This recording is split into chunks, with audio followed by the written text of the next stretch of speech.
प्राचीन समय में एक राजा था जिसकी 3 सुंदर और बुद्धिमान पुत्रियां थीं। राजा अपनी पुत्रियों से बहुत प्रेम करता था और हमेशा उनके सुख दुख का ध्यान रखता था।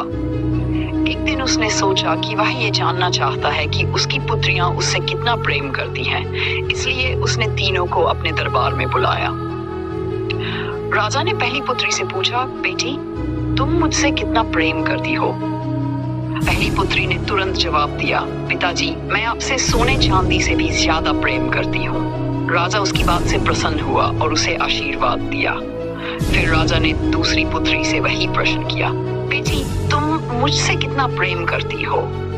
दूसरी पुत्री ने कहा, पिताजी, मैं आपसे अपने जीवन से भी अधिक प्रेम करती हूँ। राजा उसकी भी बात सुनकर बहुत खुश हुआ और उसे प्यार से गले लगाया। अब राजा ने तीसरी और सबसे छोटी पुत्री से पूछा, बेटी, तुम मुझसे कितना प्रेम करती हो? तीसरी पुत्री ने शांत स्वभाव से उत्तर दिया, पिताजी, मैं आपसे नमक जितना प्रेम करती हूँ। राजा ये सुनकर बहुत क्रोधित हो गया। उसने सोचा, नमक तो बहुत साधारण चीज है, मेरी बेटी ने मेरे प्रेम को इतना तुच्छ समझा। गुस्से में आकर उसने अपनी छोटी पुत्री को राजमहल से बाहर निकालने का आदेश दे दिया। छोटी राजकुमारी ने चुपचाप महल छोड़ दिया और एक साधारण जीवन जीने लगी। समय बीतता गया। कुछ वर्षों बाद राजा का जन्मदिन आया। उसकी 2 बड़ी बेटियों ने महल में एक भव्य दावत का आयोजन किया।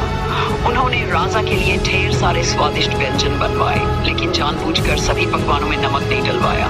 जब राजा ने भोजन करना शुरू किया तो उसे हर पकवान बेस्वाद लगा। उसने गुस्से से पूछा, इन व्यंजनों में नमक क्यों नहीं है? बड़ी बेटियों ने जवाब दिया, पिताजी, आपकी सबसे छोटी पुत्री ने कहा था कि वह आपसे नमक जितना प्रेम करती है। आज आपको समझना चाहिए कि नमक कितना महत्वपूर्ण है। ये सुनकर राजा को अपनी भूल का एहसास हुआ। उसे समझ में आया कि छोटी बेटी का प्रेम गहरा और सच्चा था, क्योंकि जैसे भोजन में नमक के बिना स्वाद नहीं होता, वैसे ही जीवन में सच्चे प्रेम के बिना सुख नहीं होता।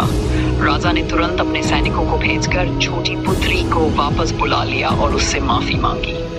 छोटी राजकुमारी महल में लौटी और उसने अपने पिता को माफ कर दिया। राजा ने तीनों पुत्रियों को समान रूप से स्नेह दिया और खुशी खुशी अपने जीवन के शेष दिन बिताए। इस कहानी से हमें ये सीख मिलती है कि सच्चा प्रेम दिखावे में नहीं, बल्कि गहराई और सरलता में होता है।